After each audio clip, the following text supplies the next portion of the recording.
Hello, everyone. My name is Hector Sanchez, and I'm one of the pastors here at Redeemer Eastside. And today we have my friend Charlie Alvarenga, a missionary to El Salvador with MTW. So thank you for being here. My pleasure. Thank you for inviting me. Yeah, so if you could, please tell us a little bit about yourself. Well, I grew up in a small town in southern Suffolk on Long Island, Wyandanch, New York. I'm the oldest of 5 children, a second generation Salvadoran, and I've sensed this call to go serve my people in El Salvador. Tell me a little bit about how you felt called to missions. Great question. Last year, I went on a leisure trip with my brother. He was turning 30. So we went to El Salvador it was his first time and my first time since I was 2.5 years old. We were all born here, and we didn't go at the time because, 5 kids, 2 parents, and there was a very difficult period in the history of El Salvador that just ended recently with many gangs. And so they were a little afraid to take us. I mean, my sister went once. She was 13, and one of the first things she saw was a man lying dead on the ground and just people walking past them. So they weren't always too keen to go. But at that time, now that it's safe, my brother invited us to go. A few family members, we tagged along and just had a great time there and enjoying the natural beauty of the place, seeing what we had been hearing on the news, so infrastructure being built, businesses being invested into, and a sense of safety. So it was a blessing. During that time on a Sunday, I was reading through Isaiah 43, and there's a part of it where it talks about God calling his sons and daughters from north, south, east, and west, all the people that he's called by name to glorify him. And just remember feeling a beautiful sense of peace then. When I returned home the first morning, I was in prayer and I was praying for family and friends in my church that were experiencing difficult times. And during that time, I just sensed an internal call from the Lord saying to me, I'm sending you to El Salvador. And I began to cry and was a little confused because my church is going through a great time of renewal and growth. And it's just an exciting time to be in ministry on Long Island and New York. And so I'm old enough to know you take your time with these things, and I didn't understand. But the next morning, I was reading through Acts chapter 7, where Stephen, he's given a sermon before he's about to get stoned, and he gets to verse 23, and he's speaking of Moses, and it says, when he was 40 years old, the Lord put it into his heart to visit his brothers. And it's as if the page just jumped out to me, as it tends to do. I'm sure you experienced that. You're reading a passage, you've probably read it several times, but this time it jumped out to me. And I just sensed the Lord calling me to my people, and I just began to cry. And shortly after that, whether it was that day or the next day, I don't recall, but I just went on the MTW website. I was curious, and I saw immediate need, missionaries needed in San Salvador, the city I had just been in, the capital of El Salvador. And I was like, no freaking way. And that I was still taking my time. You take your time, you put these things before the Lord. And I mentioned this to my pastor. He got excited about it. Some elders got excited about it, about connecting with the missionaries in El Salvador. They had only been there a year, Rodney and Jana Davila. And so I connected my church with them. And in June, I visited El Salvador again, hang out there again, and had a casual dinner with them. And after that dinner, I just was meditating on their mission and vision for El Salvador. And I remember overlooking the city and saying, wow, it's only a matter of time before God draws me here. And encouraged by some friends, I applied to Mission to the World to begin a discerning process. In November of last year, Mission to the World invited me to become a part of the team. I took 2 months to pray, and in January of this year, I decided to go. That's awesome.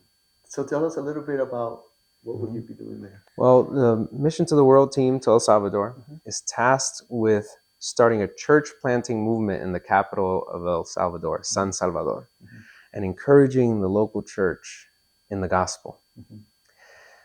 What that looks like is us viewing our ministry in an incarnational manner. We're going there to learn the culture, learn the language, learn the people, and pray, and pray, and pray, and pray again that God would send us to the people he has in that city. God has many people in that city.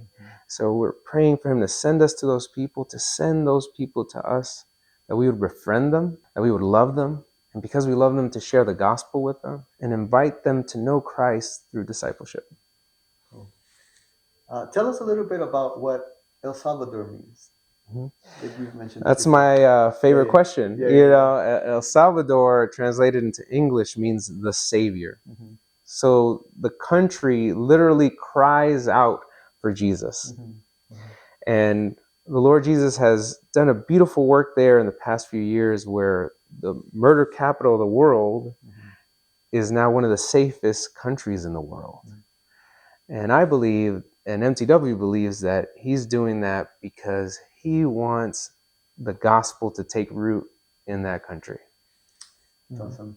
Tell us a little bit about what kind of preparation you're doing to get ready to go. Spiritual preparation, like practical preparation. What sort of things are you doing? Well, number one is really leaning into times and rhythms of devotion, of prayer and praise. What we call sometimes in our Reformed tradition, the means of grace. I've been blessed to see that modeled in my life. Like, my first memory of religion is my father teaching me the Lord's Prayer in Spanish. And my grandmother was a crazy evangelist who just would evangelize to anyone she could. And she loved to pray and to praise, to sing coritos, sing hymns. She loved doing that. I'm going to give you a story. This is I just have to say this. Her name is Norma Pereira. And I remember one time there was a season when my parents weren't going to church. And my mother is like, hey, stop singing these hymns, stop playing this music on my CD player. And my grandmother returns the next day, obedience, but she brings her own little boombox and she starts blasting the corridos in the house. So this is the sort of, passionate people that I see that modeled in. And recently I've seen that in my first pastor at the church that I serve, North Shore Community Church, John Yenshko, just a man of prayer. He had a weekly prayer meeting for 20 years on a Wednesday night. He rarely missed, and leaned into that. And my new pastor, James Kessler, has continued that tradition, and he has these beautiful rhythms of prayer, like morning and evening. And so I've seen that modeled in my life, and I've seen that gospel ministry is fueled by that. So I just want Christ to be my treasure. The missions field can be a difficult time. At times it can be difficult. So making sure that you have a sure foundation in the Lord is super important. Apart from that, Mission to the World is an amazing organization. So one of the ways they're preparing us is that they've put us newbies, new missionaries, preparing for the field, in a cohort with veteran missionaries that are training us for 10 months over Zoom. We meet twice a month, and everything from team dynamics to theological acumen, they're just pouring into us with that wisdom. And so that's another way that we're being prepared. Okay. Tell me a little bit about so there's not a lot of us Latinos in the Reformed world or in the PCA, Presbyterian Church in America. So I'm curious, how did you come into, you go to North Shore Community Church, which is a PCA church in Long Island. How did you get connected? How did you come into the Reformed world? Well, I think it happened in stages. Like, when I studied in Manhattan, studying music in Manhattan at what was Nyack College downtown, right off of Rector Street. Take the 1 or the 2-3 to get there. And I was able to mix it up with different denominations that I had never met before. And I don't know if I even met many Presbyterians there. Actually, I remember one Presbyterian. It was a man from Egypt. He spoke once and he had such a grace when he spoke. You could tell that he loved Christ and that God was doing an amazing work in his area. But mixing it up with those different denominations began to open up doors for me where I was willing to have conversations with people that were reformed in their theology and God began to open up doors for me to lead worship in churches that were reformed. When I entered the PCA, it was just a beautiful transition where I was still growing in my theological convictions, but John Yenchko, I guess he noticed a willing spirit, willingness to learn. He had a conversation with a guy he encouraged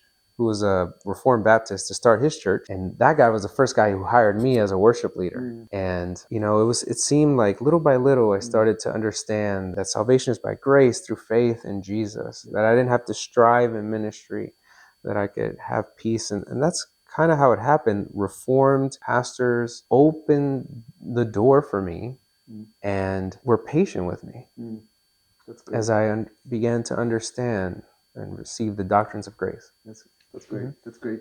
So tell me, going back to focusing on El Salvador and the mission there, what are you most excited about? Besides pupusas. Tamales. Number one is actually doing life with my team. That's awesome. So God has already been moving. We already have 6 people on the field. I'm in a class of 3 more that's going, which is super fast. The Davidas have only been there since 23, and they're not Salvadorans themselves. And so that's been a blessing. And, Jesus said, the world will know that you're my disciples by your love for one another. And so my hope is to really get to know my team, what they love, what they hate, what gets them annoyed, what encourages the pet peeves, what is encouraging to them. And so I look forward to that initially, and then to really tasting and seeing what Salvadoran culture is like, the sights, the smells, the sounds, and meeting those people that Jesus is preparing right now. Like right now, as we speak, he's preparing a people to receive him. And so I can't wait to get to know them, who they are, see their smiles for the first time, see them come to the Lord and just get to know them and love them. Yeah. What are you, on the other side of the coin, what are you most nervous about? Yeah, it's a great question. I'm well aware that I am more gringo than Salvadoran. And so even though I'm second generation Salvadoran, I grew up with the food, speaking the language at home. I sent you a picture this morning of my breakfast, a very typical Salvadoran breakfast. But I understand that I'm more American than I am Salvadoran. And so what I want to do is come humbly and learn in order that I might not offend anyone, and be insensitive to their culture and to their way of life. That's good. How can we pray or support you? Can you share with us, what are some ways that, practically be praying for you and supporting you? There are 3 ways that you can pray. One is pray for me as I prepare to go with the logistics, but more so my heart and my posture, that I would be fully reliant on the Lord. You see, Jesus doesn't need me to win El Salvador. He could do that in a day if he wanted to. But he chooses to use what Paul calls the foolish, the weak, the poor to glorify himself. And that I would always see myself as foolish in light of God's wisdom, weak in light of his strength, and poor in light of his riches. That I might rest in him and watch him move. I feel like I'm just going there to witness the marvelous works of the Lord. That's great. Yeah. So that's one way. Pray for our team. This is, I mentioned it earlier. These are new people from different states, different generations even, that we would be a united body that glorifies Christ and models that to the Salvadorans by our love for one another. And for the many people he has already in that city, for those hearts he's preparing, that they might be ready for when we proclaim the gospel to them. In terms of support, this has been surprisingly one of my favorite parts of this journey. And Mission to the World calls it ministry partnerships. So there's certainly a giving link, but I'd love it if you'd email me. I would love to have coffee or have a meal with anyone that's interested in supporting this ministry. I would love to know who you are, how I could be praying for you, and see what God would do through that partnership. That's great. Thank you. Y ahora unas palabras para nuestros hermanos latinos. En la PCA no somos muchos, pero estamos creciendo. Y nuestro hermano Charlie aquí es un ejemplo de cómo el Señor está levantando su gente entre nuestra gente para glorificar su nombre y alcanzar a la gente que Él está preparando para Él mismo. So, unas palabras para nuestros hermanos hispanos aquí en Nueva York. Okay. Y después unas palabras para nuestros hermanos en El Salvador. Yeah. Si eres un hermano en Nueva York o en este país que es parte del PCA, bienvenido. Le doy gracias a Dios que eres parte de esta denominación tan bonita. Una denominación que realmente pone que es cristocéntrica. Habla de la encarnación de Jesucristo, de la obediencia de Él delante del Padre, de su muerte para nosotros y su resurrección y que Él va a regresar y porque por eso podemos poner nuestra confianza en Él. Es una gran bendición del Señor por medio de nuestra aplicación y el amor por unos a otros, que Él rompe esas cadenas, esas cargas de salvarnos a nosotros mismos. Pero Él dice, no, esto es por mi gracia y por fe en Jesucristo. Qué bueno. Damos gracias al Señor por tenerte. We're really grateful to be able to have this moment with our brother here. And we'll be praying for you. We're really excited to see what God will do. An exciting thing that we're dreaming about, we've been dreaming for many years here at Redeemer Eastside, is to start a Spanish ministry. There are 2.5 million Latinos in New York City proper, and there's not one Presbyterian or Reformed church reaching them. There's many churches reaching them, but not one from our tradition. And so we see this as an opportunity that God is giving us. So what would you say to Redeemer Eastside as an encouragement, for like a Redeemer Eastside en Español ministry? I would say, first of all, I'm encouraged of the foresight and the desire to do this. As you said, the stats are in. That Latinos are here. These people are here, and they are a large mission field. The harvest is plentiful. And so I'm so encouraged that a church that's centered on the gospel is thinking in this way. I would say, keep going, keep praying, keep reaching out. Latinos need this message. So be encouraged, keep going.